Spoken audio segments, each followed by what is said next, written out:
Hey folks, it's Not Jay with another episode of Not Jay's Chronicles, or the Chronicles of Not Jay. I can't remember what I called it. Anyway, tonight we're just going to do a quick look through of book 3 of Fistful of Lead Fantasy Monsters and Mazes. But the real show is going to be when we start talking with Forrest Harris from Knuckleduster Games. So let's just get cracking onto this book real quick, get it out of the way. Not going to be more than 5-10 minutes. So John, you can hang out. Don't worry about it. So this is book 3 of the Fistful of Lead Fantasy Trilogy. It is basically the monster manual. Goes in again, full color, just like the others. The other 3 or the other 2 have been. It does talk about different classes. You've got the barbarian, the cavalier, clerics, bards, druids, monks, paladins. It's got the different races in here, just to kind of give you an idea of the things you can do with these characters. Then talks about the dungeon and exploration of the dungeon, how to do setup. This is I don't know where Jay got this setup, but it's a blast to play on. It's really good. I was able to get a chance to play on it. It was pretty cool. And it just talks about how you're to go about building your dungeon to play in. Also has the dungeon deck. He may talking with Jay. He may actually create a deck like this that you can purchase if you want. Entirely up to y'all if he does do it. Talks about secret doors, hidden treasures, just some great images like this giant here. Let's see. Oh, talks about different things you can have set up in the rooms, like your hazard rooms. And then you get into some of the things that you can run into, like swarms or slimes, molds, and jellies, mushrooms, what you can get with them.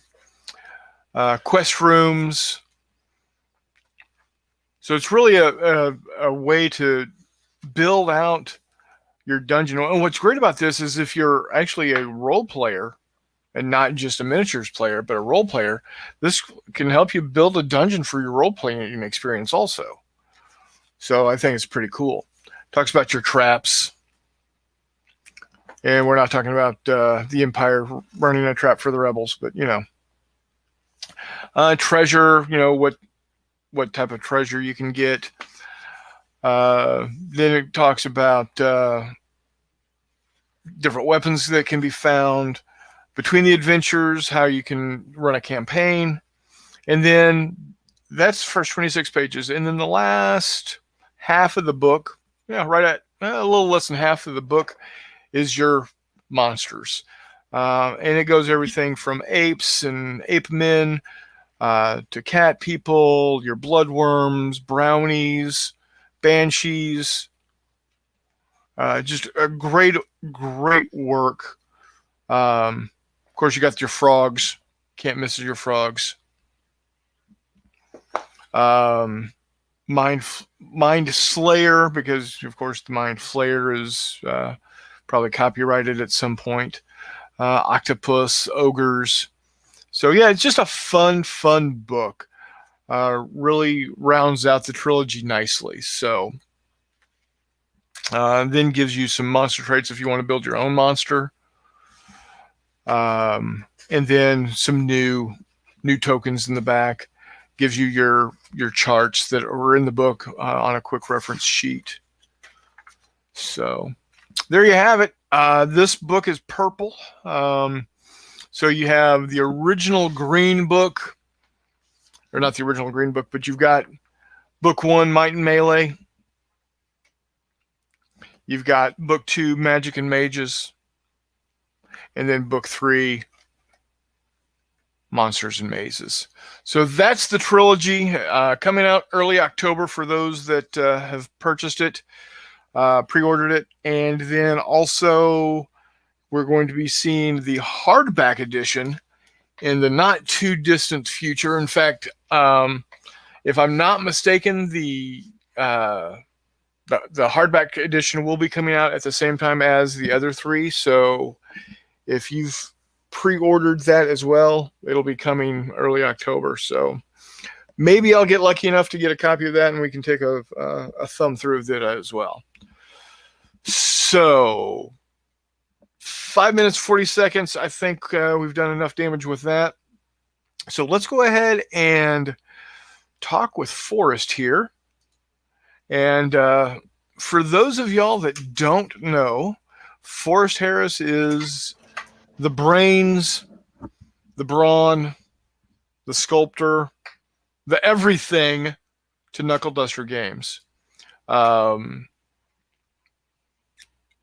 everybody. He had a recent Kickstarter, or is it still in the middle of getting the Kickstarter fulfilled, with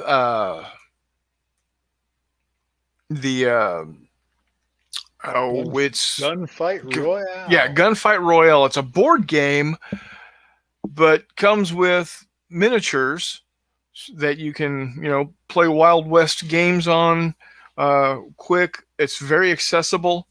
Let me blow that up for you here real quick, Forrest. Get out of the way. So that's the style of miniature you're going to get. Some people say, "Oh, it's so cartoonish." I love the look. Well, yeah, because it's a cartoon. Exactly. I mean, this is the game that McMurray and I finished with an axe fight. It's Gunfight Royale, but it ended up being finishing off in an axe fight. So that was fun. Hold on. We're going to get a little better background here so you can see this thing a little bit better. There you go. Yeah. Well, they aren't necessarily, painting them isn't necessarily required because the bog standard thing is plastic. There are metal. There's metal as an upgrade. You can get metal. You can get plastic. But the focus is, Gunfighter's Ball, our flagship game, has spread far and wide. What do we have, like 800 or more people on the Facebook group, and we sell a lot of cowboys. Yeah. And the game, it's just been going gangbusters. The Greenhorn box sets, the books, the rule book itself, the card decks that go with it, everything. And I've really been pleased to see how many Gunfighter's Ball players we have out there. But what occurred to me was that there's a lot of people who would really enjoy Gunfighter's Ball that don't want to engage in an entire hobby. Right. And I was trying to think of an option for those folks. And of course, board game was suggested to me by John Russell, the distributor who takes stuff out to shows at the Warlord booth here in the. He said, "Man, if you could turn Gunfighter's Ball into a board game for around $50, I could just blow those things out." Yeah. So I took his lead, and that's what we did. And we spent a good year or more, probably a year and a half, play testing and honing it down. It can't be the same as the miniatures game because it's a board game, and board games they require no ambiguity whatsoever. Right. And they require a little bit different approach, but it's the same basic game experience. Yeah, that's what I noticed with when I got a chance to play the board game. That it for me, it had all the feeling of a miniatures game because I was pushing miniatures around, I was rolling the dice, but it was also seemed to be very accessible to a non-miniatures gaming person. because it's in a box. I open up the box. Put out my board. I take my tokens. They just happen to be 3-dimensional, and look like actual miniatures. And playing a game, you could start playing the game in 5 minutes as soon as you open up the box. So I think this is going to be a great game to introduce people to the world of miniature gaming. Yeah, and I think that people who don't choose to participate in or don't have time or just are not inclined to be a hobbyist, it's still nice for those folks to have access to cool miniatures. They may never. I mean, it's not necessary to paint them. In fact, the plastic ones, I recommend dump them in the box and dump them out on the table just before the game. Yeah. That's what they're made for. And so that pressure isn't there. Like, you don't have to get everything painted before you can play a game. This is like Monopoly. You don't have to paint the shoe. Right. Exactly. or the iron. Yeah. So, yeah. So that's what I wanted. I wanted to have some finely sculpted game pieces, to have a really nice game experience, but then have that. I don't know if some of your listeners are familiar with PUBG or Team Fortress. That's the atmosphere that we were going for and that we achieved. There were 20-something guys involved in the play testing who honed it down to that, and their ideas were priceless.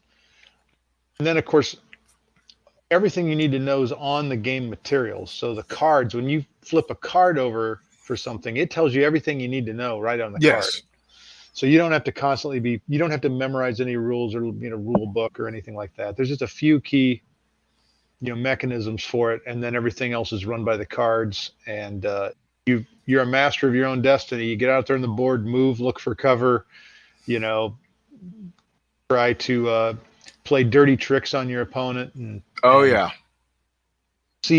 make sure that they have they accidentally discharge their pistol into their foot, or maybe they get kicked by a horse, or get a hornet buzzing around their head, or any of the above.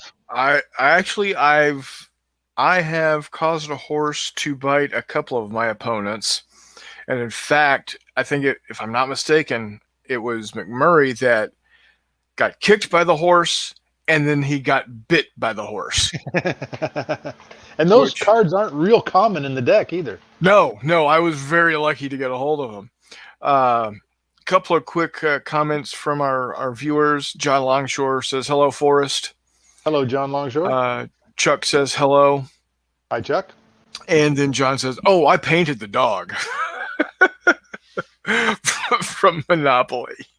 Oh, you painted the dog from Monopoly.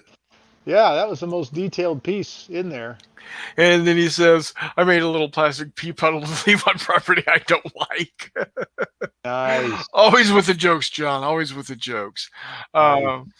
But yeah, I had a blast playing. I think in total, I've played 4 games so far, 4 sessions of the game so far, and every time I've had a blast. I don't think I've laughed as much playing the game as I have playing any game in a very long time, if ever. Part of it was just the fun of having the game, but also, of course, it was part of who I was playing with. McMurray is a great gaming opponent. He's always fun to be with. His attitude you see on the when he's on the show with me, it's the same attitude he has with the game. So yeah, that's I've been always had a lot of fun. I've always had the theory that, or the observation, I should say, that if people are laughing, it's guaranteed they're having fun. Oh yeah, absolutely. And a bunch of people when I go to events where there's tournaments and I watch people and how anxious and sort of somber they are, I don't think that's fun. I'm not sure that's fun. Yeah. It may be an exercise, or it may be challenging, so forth. But boy, I tell you, I don't recognize it right away as fun. And that's if that's the way they want to have fun, by all means, let them have fun Go that for way. it, man. But not it's not me. Um, where are you on the? I mean, the Kickstarter wrapped up a while ago. End of January. Yeah. So the presses are about to start running on the board. I'm waiting for the hard sample for the Okay. box, the actual box, the bulk of the game itself. So I'm waiting for the hard sample, which should be here any day. And then after that, the presses will start rolling, and they're going to try to get it shipped before the Christmas rush hits the shipping industry. Yeah. So the boxes will start coming. I'll be getting 7 pallets of boxes at my unit.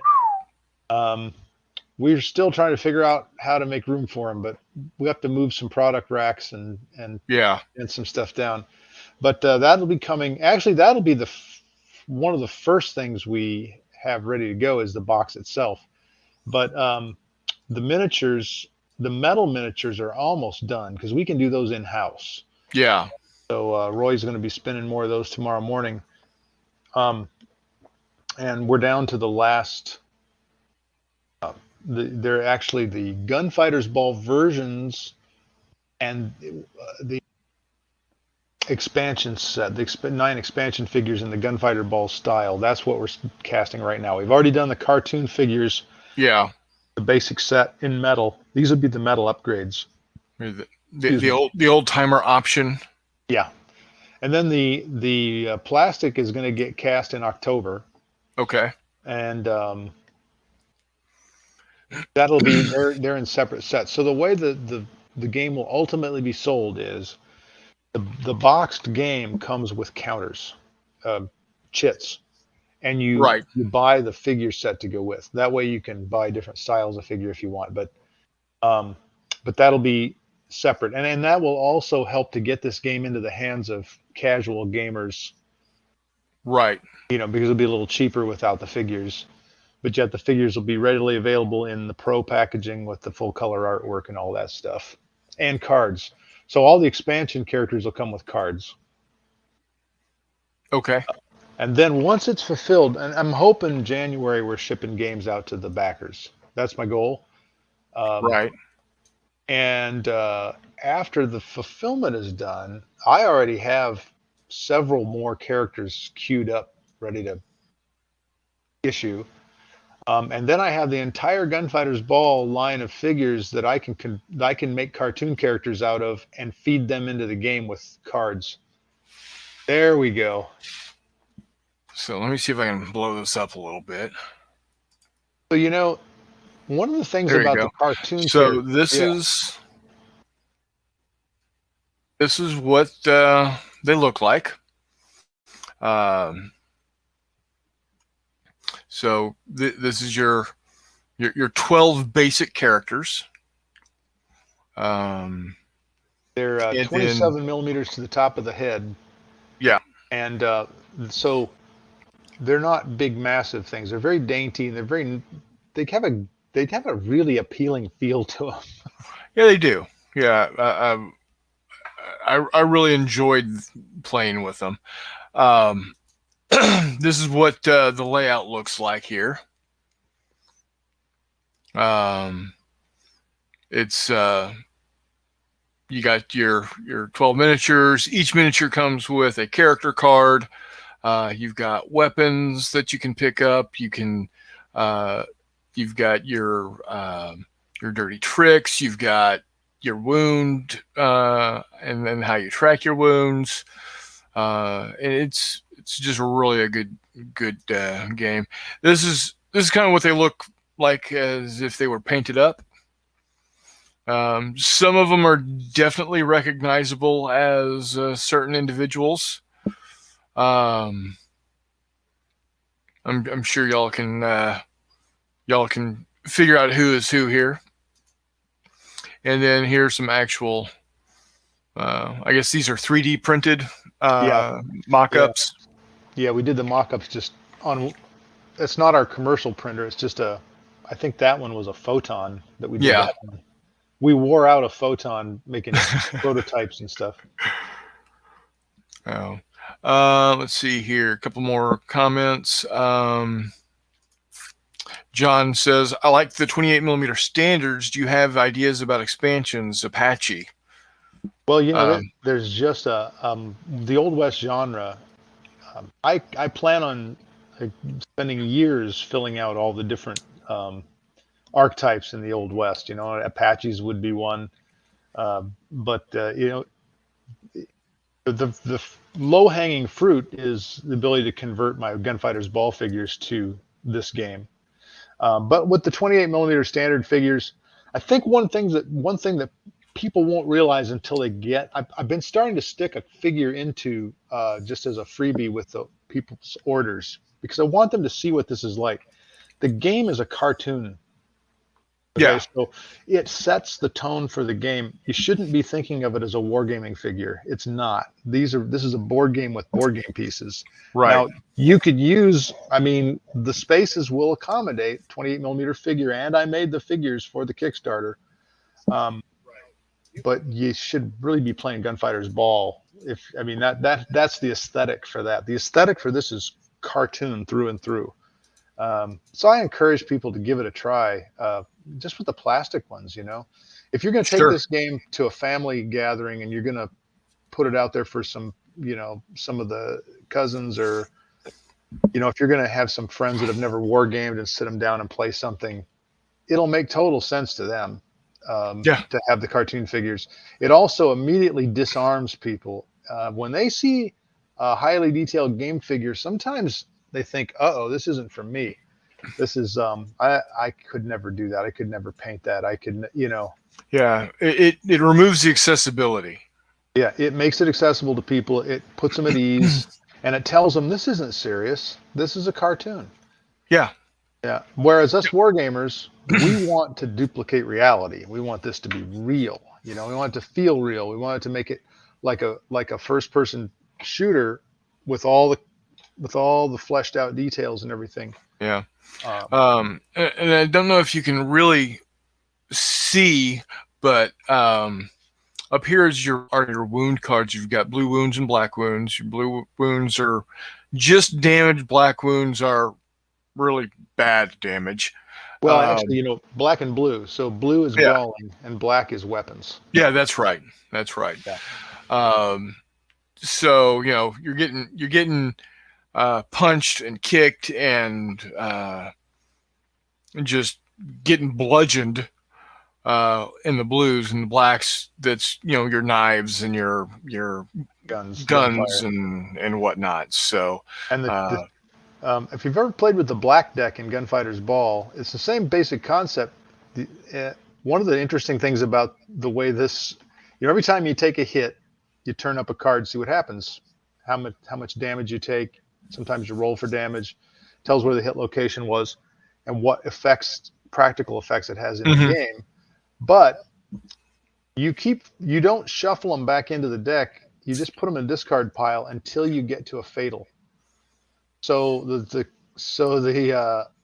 fatal is, the chances of it happening are increasing as the game goes on. So all the players, there's a suspense, because if that discard pile is getting big, your chances of getting a fatal wound are going up and up and up. So that's kind of fun. Exactly. Yeah. And then of course this is your this here are your character cards. There's a bounty on each card that tells you for instance, if I'm playing the giant and I take out Wild Bill Hickok here, Wild Bill Hickok has X number of points or dollars on his card. That's how many dollars I've made, and whoever wins at the end of the game, whoever has the most dollars wins.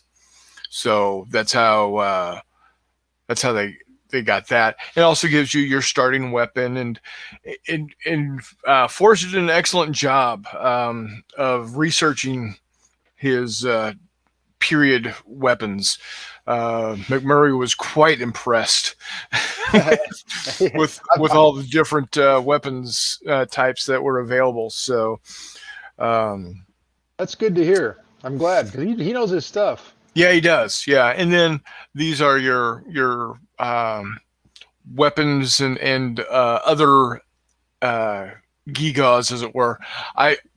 I used this several times to really surprise some folks. I think, though, my favorite one of these type of cards is the cast iron skillet, the frying pan. Yeah, yeah. Because you can use it as a hand-to-hand weapon, but you can turn around and put it on your body in some place and give you some armor. So. Yeah. Did you use the, let's see, there's a lucky rabbit foot, which will restore 1 wound. There's there's a dress you can put on, and if you're further than 6 spaces away, first of all, you have to put the dress on. I love the dress. I've gotten the dress, I think 3 of the 4 games that I played. Loved it. It is such an amazing piece. It was great. So to explain to people, if you are further than 6 spaces away from the enemy and you're wearing the dress, they can't shoot at you. Right. They can't identify that you're a combatant. So it's a good, but it's funny, yeah. But if your opponent picked a long range weapon or found a long range weapon, you want the dress, right? Because otherwise, so you're going to counteract. A lot of thought went into these. They're random, they're funny, but they actually serve a purpose in the game. And these guys that play tested it, these guys are accustomed to playing a lot of these video games that have a lot of wild items and stuff in them, and they really thought through. There's threads going through the game of this counteracts that, and here's the remedy for that. And when the game starts, everybody picks a character. I do want to say one thing. We're slow to add characters because each character has special abilities, and we want that to be play tested. Right. You don't want to just something off the top of your head and throw it in the game, because the way it works is these guys have abilities that sort of counteract each other. If your opponent were to pick the lady, you'd want to pick the tomboy because she can shoot the lady. Right. A lot of the guys won't shoot the lady. So you have, the pistolier, who's of course really good with a pistol, but you got the gambler who gets dirty trick cards at the beginning of the game. Nobody else does. Everybody else you get a dirty trick card when you get wounded. It's like a compensation for getting wounded. Yeah. And I've got a couple of the dirty trick cards up here. I like play on any character, stunned fighting off a hornet. So you can't do anything because you got a damn hornet buzzing around your head. Ricochet, play after a missed shot by any character, roll a 20-sider for every other character within 3 spaces of the target of the missed shot, regardless of walls. On a 1, 2, or 3, that character receives a gunfight wound. So that would be you'd pull a card, and whatever's on that card on the black section happens to them. And then play on any character for this turn, cross obstacles without penalties. That's a good card, And then steal 2 dirty teammates. Yeah, steal 2 dirty trick cards from the hands of your opponents. So there's a stack of them in here like that. Just lots and lots of fun. The great thing is a lot of times a miniatures game, a quote unquote true miniatures game, is going to take you 2, 3, 4 hours to play. 45 minutes to an hour per game. Yeah, that was the idea, was that maybe you'd do more than one game in a game session, and you keep track of your bounties all the way through the evening. So the end of the Right. evening, then there's one other thing that has to do with the length of game, and that is we have a time track around the outside on two sides. And we Yes. have this little guy called the Lone Rider of the Apocalypse, not the Lone Rider of the Apocalypse. I'm thinking of it was inspired by that Raising Arizona, the Lone Biker of the Apocalypse. He's the Yeah. Lone Rider of Eternity, and he traverses this time track around the edge, and that prevents a stalemate, and it prevents the game from dragging on. So there's some tension as you watch him get closer to the end. You're running out of time.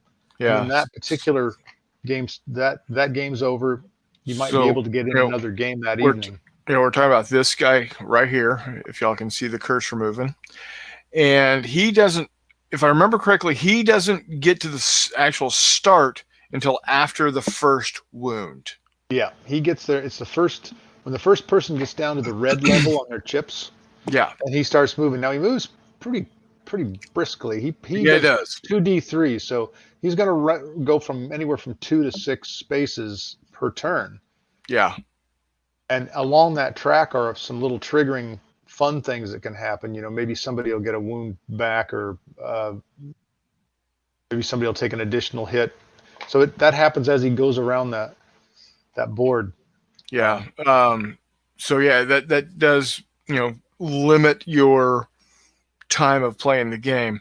There's a lot of back and forth of non-connected discussion here, so I'm not going to dive into any of those. But we do have Hex to Hex Jeff, one of my co-hosts that's on from time to time. He's not on tonight because he is ill with a virus that's not COVID, so we're good there.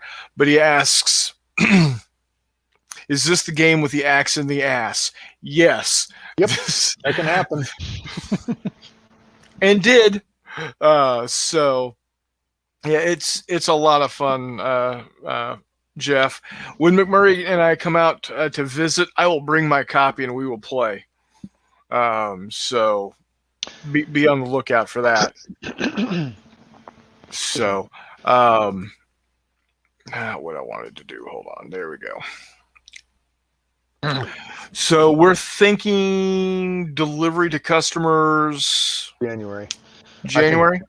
I think that there's two. Okay, the company that's printing the game is also printing the expansion boards, and I should say, we have the DIY kit. They're expansion boards that are 10 by 10, and the board's 20 by 20 spaces, 10 by 10 space expansions that you can rearrange, and they're double-sided.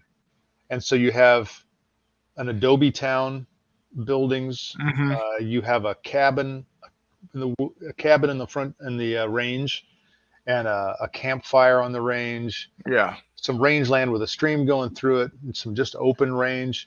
And those are on the flip side. So you can take that. You could even butt them up against the current board and expand. Do various things. You can put some rangeland out there on the edge.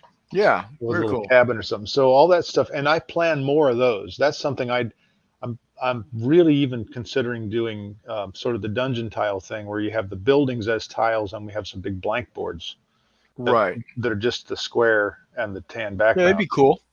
Yeah, I get people making their own setups. So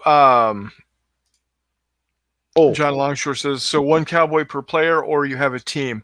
One cowboy per player. Yeah, now I have played where I had 2 cowboys, but that's only because there was only 2 of us playing. Yep. And that's suggested in the rules, I think, is that when you only have 2 people, it's best to have 2 characters each. Yeah, so, but I will tell you, it's much more fun with at least 3 players. Yes, it can be a 2-person game, but the fun increases exponentially. We're talking hockey stick when you get 3, 4, 5, 6 players playing, because the dynamic changes with each additional player. And you can either play as teams. So if you've got 6 players, you can play where you've got 3 teams of 2 or 2 teams of 3, or you can just free for all it, and just by sheer dynamic of who's playing make their own teams on the board. Yeah. I'll jump in real quick here. The scenarios, there's 6 scenario cards. We started out with like 18 scenario cards, but what we realized was they were just duplicating the same basic concepts. Yeah. It's like, paint. If anybody plays paintball, there's only like these archetypal. There's capture the flag and take it to the other side. There's capture the flag and bring it back to your side. There's, defend the fort. Yeah. So what we have is it actually dictates whether you're in a team or not. So there's a sort of an escape scenario with a team against another team. There's a free for all where everybody's a character. There's one where everybody's a single character and they show up unarmed and they have to go find a weapon among the items that are scattered around the board. There's little question mark tokens all over the board, and they go in these question mark spaces. And when you find one, you claim it and draw something out of the weapons and items deck. You might get a great weapon. You might get a rabbit's foot. You won't get coal. That's Charlie Brown. Yeah. Halloween's coming up. But anyway, I got a rock. I got a rock. That's what it was. It was a rock, not a lump of coal. So anyway, how many characters? So it'll tell you on the card whether it's teams. Some are teams, some are individual. You do, and it is, yeah, it's great. When you do teams, then you're using the dirty trick cards a lot of times to support your teammates, give them a little boost, come to their rescue with a hornet in the opponent's face at an opportune moment. Or you're standing by a horse that decides to bite you. Yeah. Yeah. The most powerful card in the whole deck of Dirty Tricks, you know which one it is, Jay? I don't remember. It is the on the next turn, all hits are misses and all misses are hits. Yes. And it's rare, and it should be rare. But the laughter that ensued when I saw it come up one time, these two guys, if somebody gets themselves dug into a position where the impermeable, you'll never get to them, they're sniping everybody on the board. If you get a hold of that card, all of a sudden they have the worst position on the board. Yeah, because you go from only being able to hit like on a 20 to hitting on everything but a 20. Yeah. Yeah, I remember that one. That one got played a couple of times also. But on the flip side of that, we wanted a firm basis in fact, in reality. The weapons, as you were pointing out, the weapons have they're well researched. The quirks that are listed, the ways they malfunction, yes, the type of ammo they have. I actually used in the graphics. The graphic style of the whole game is very specific. It's like the cards look well. The images come out of old catalogs. Yes, so they come out of catalogs from the 1800s. Yeah, like the old Sears Roebuck, and they're colorized, but it's in a really the way they did it back then, where they laid in the color with the printing process, and then they laid the black over it.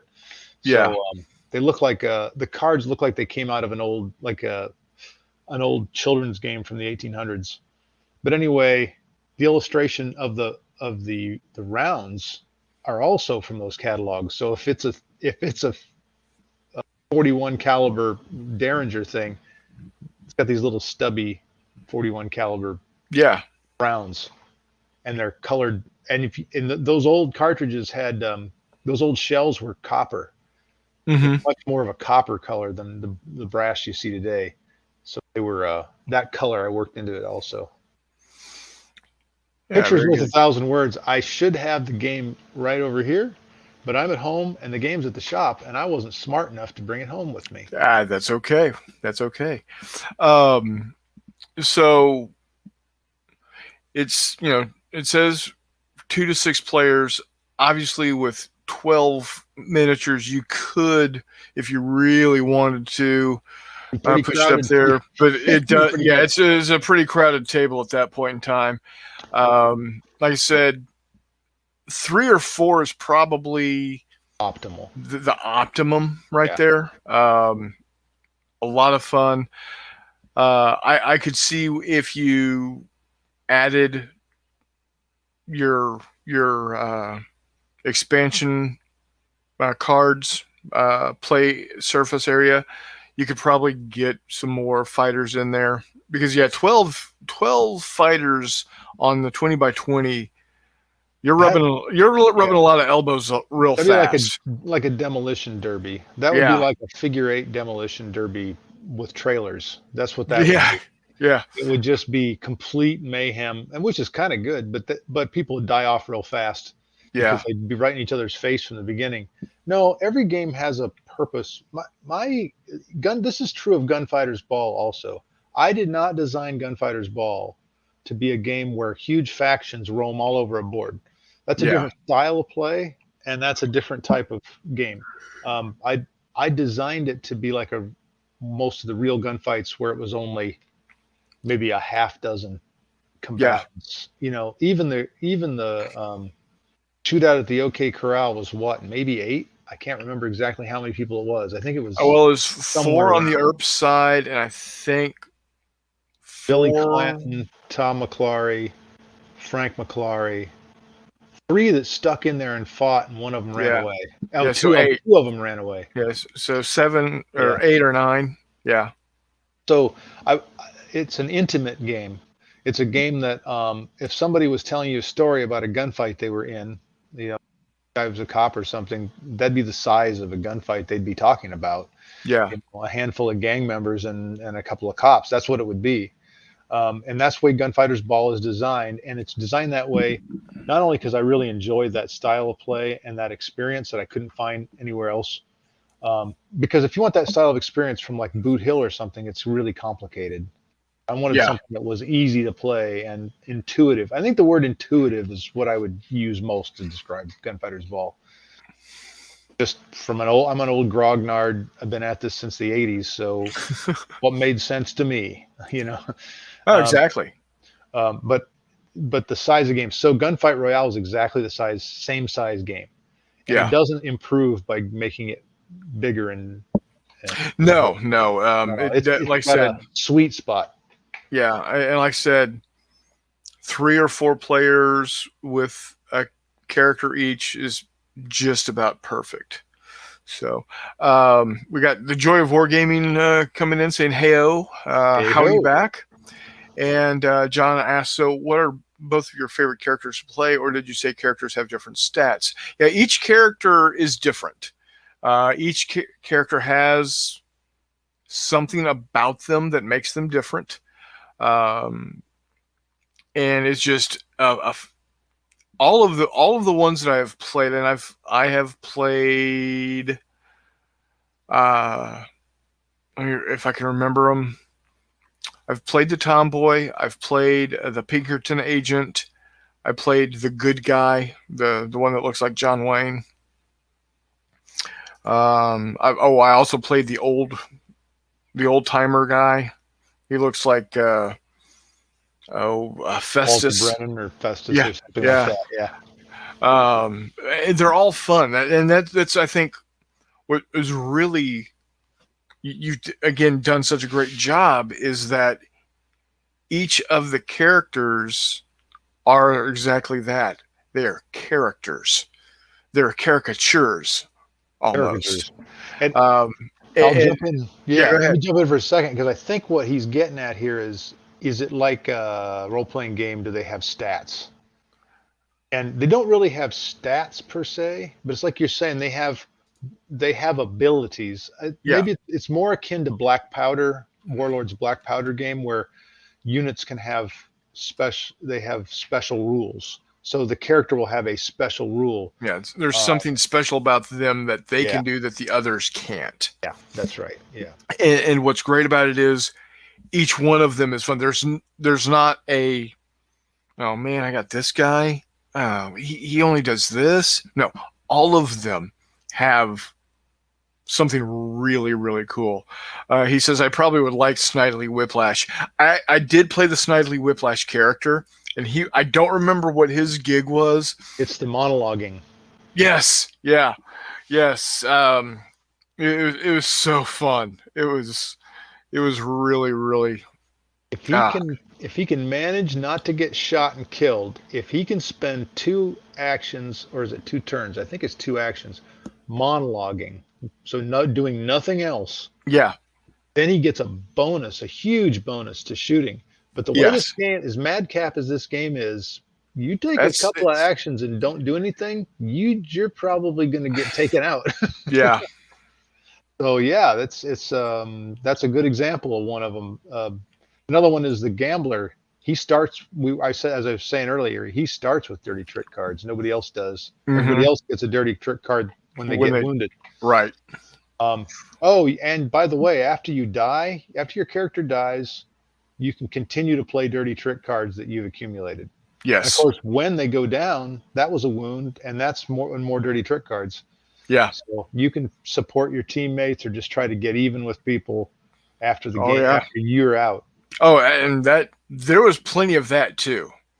So once you're out of the game, you're not out of the game. You're still messing with people. So um, once you get this all cleared out and shipped off, and everybody's happy with their after Christmas ill-gotten booty, what are your plans? What's on the horizon for Knuckleduster?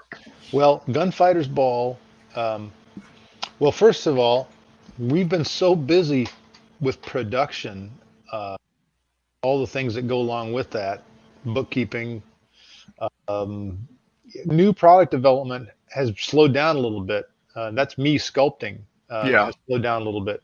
I got a faction out, I think last month or the month. I think it was last month. The last one I did was uh, uh,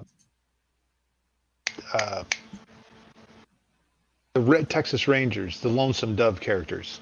Oh yeah, yeah, yeah. I, Uh, I, I and remember seeing that. I threw Ward Bond from the Searchers in for good measure. He was a Texas Ranger captain in that movie. Right. So I've got those, and I'm working on mounted versions of them right now. I've got 3 of them sculpted, maybe 4, and I'm working on a Sidekicks faction. My goal is I've made some moves with some vendors and outside vendors to help with production. We do, for those who don't know, I mean, we have a shop. I've got a couple of part-time employees. We produce all our own stuff in-house except for the woodcut, wooden buildings, and of course we order the books and cards and everything. But um, I've gotten I've an excellent vendor, highly reputable person in the industry, company. They got like 14 employees, and they will be providing, and they do production for a number of people, and they'll be doing some supplemental production for me to get some of that off our shoulders. And that means I can get to some projects I've wanted to do for a long time. Now, obviously, with the board game, we want to crank out taking Gunfighter's Ball characters, making cartoon figures and cards for the Gunfight Royale board game so that we can feed stuff constantly into that board game. I plan on having blister packs of plastic figures to go with that. And then it reverse pollinates the Gunfight Royale stuff. I can make Gunfighter's Ball versions of it. So you see the dirty trick cards are all worded for the board game, but I can take those dirty trick cards and I can use that rule mechanism in the original game, Gunfighter's Ball, so that I just do a little rewording and we write a few extra rules to put in the card deck, on one card. Just here's how you use it for Gunfighter's Ball, and then you guys can be playing tricks on each other in Gunfighter's Ball just like you would in the board game. Yeah. Same goes for the weapon and items deck. I want to convert that to Gunfighter's Ball also, so that you can go around finding weapons and items in a regular Gunfighter's Ball game. You could even, as a game master, you could select which items are available and predetermine where they can be found, including ammo. I would make some ammo cards that we've never. So all those things are what I plan to do when I get some time to do them. Sure. So 2022 looks to be 2021 has been super focused on getting the Kickstarter taken care of and out the door.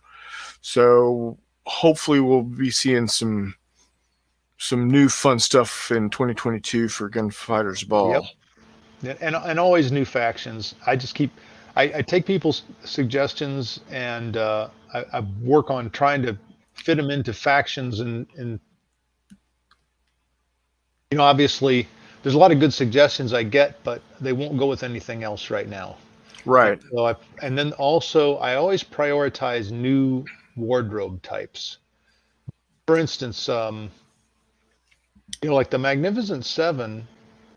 I'm sorry, the Spectacular Seven. Um, they had they were recognizable characters. I did those. They have the same wardrobe that all of the 50s and 60s westerns wore. If you Right. can't, proxy those in. There's a lot of figures of. If this was any other product line, you would just proxy in the figure that had the wardrobe and weapons that you were trying to portray. Right. But because I've sculpted faces that are so recognizable, people forget that you can do that. So I'm always going to go for, there's some really key things I haven't gotten to yet. One of them is soldiers. One of them is just have the one pack of Indians, and I need Apaches, as was mentioned earlier. Hmm. I also need more Plains warriors with more different kinds of headgear and Yeah. accoutrements.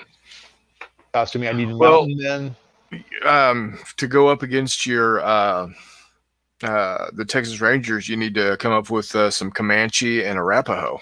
Yes, indeed. Yes, indeed. I mean, So. but it's job security. I mean, Oh yeah, I keep mean keep it's knocking stuff literally out. limitless. You literally are limitless with what you're going to be able to come out with, and so I'm excited. I'll be perfectly honest. I've never owned any cowboy miniatures before, but when I met you when we were over on Rocky's channel, I was like, I need to figure some of this stuff into my budget. You don't So need much. I mean, that's the thing. You can order my figures. Of course, they come in factions, but you can order them individually, so you can hunt sure, and pick out the ones you want, and you just have a couple dozen figures and a couple of yeah, buildings, and off you go, off to the races. exactly. So, but yeah, anything else you'd like to add? I'd like to thank everybody who has supported everything we've done. The Gunfighters Ball guys are the most loyal customers you could ask for, and I have the deepest respect for these guys and want to make them happy and just keep putting out stuff and providing the best service I can and the best quality miniatures I can. And then thanks to everybody who backed the board game. You will not be disappointed. It is going to be a sweet little game. Yeah, I've already it's got an idea of what kind of quality this manufacturer can produce who's doing it, and a lot of heart went into this thing. And I think you're going to have a lot of fun if you get this. it is a lot of fun, and I will add the. I'll figure out how to put in the Kickstarter uh, link Yeah, into the notes down here because it is still open for pre-order. Correct? correct. It's open till Okay. September 30th. Okay. So And we've once got about about 10 days, uh, about 8 days. about 8 days. So if you want Yeah. to get in on this, now is it going to be made available post time? In other words, are you going to do any more than what was it pre-ordered, or once Well, it's done, or will you have some sort of way of after the fact, if a year from now someone's like, man, that's a great game, how can I get a hold of it? it'll be in our regular product line. As soon as the Okay. fulfillment is done, then it'll go into inventory, and we'll be selling it as soon as the backers will get the first. Get Once dibs. they get first dibs, yeah. So once the backers get their stuff, then this stuff all goes into the regular Gunfighters or Knuckleduster product line. Okay. And it'll be available through retailers. It'll be available through our shopping cart, and Okay, great. yeah. Great. This Yeah, is because this is a new platform for us. This is a new thing for us. outstanding. So it will continue to grow like Gunfighter Ball. Yeah, yeah. That's Outstanding. right. And the two, as I was saying earlier, the two can help each other. Yeah, I mean, coexist. I can take ideas from each and feed them over. I could be making character cards. Well, I've already sculpted all the characters that exist now for the board game. I have doubles of them Yeah, in the Gunfighters Ball product line, those will all become available after the Kickstarter fulfillment's done. So all you outstanding. Gunfighters Ball players, if you're not playing the board game, you're going to get 12 plus 9. You're going to get a 21 new New. characters for Gunfighters Ball, plus a bear. Oh yeah, the bear. The bear. Yes. So I have two Yeah. versions of the bear. I have a cartoon bear and I have a realistic bear. So the realistic Outstanding. bear is a grizzly, and he's Yeah. up on his hind legs, and Ah. yeah, and so you should get an adrenaline dump out of that Yeah. when you Yeah. encounter that. When your game master puts him in the back alley and you didn't know he was there. Yeah. Yeah. It's the bear can be nasty. So, well, Forrest, we're coming up to an hour. The show is normally a little longer, but I also have co-hosts with me normally to work off of. But I don't want to take up too much more of your time. I know yes, it's a Wednesday night and you're wrapping stuff up for the evening, but I don't want to take too much more of your busy schedule. I appreciate you coming on with me. Anytime you want to talk to the viewers and say, hey, we got something new and exciting, drop me a message. We'll get you on. Thank you very much, Yeah. Not Jay. I appreciate your hospitality, and I had Certainly. fun doing this. Outstanding. Well, guys, I know it's a shorter show than normal. For those that are either just now getting on or miss seeing us, you can definitely watch it in reruns. And I'm going to drop this Kickstarter information down into the notes, and we'll see y'all next week. See you on the flip side.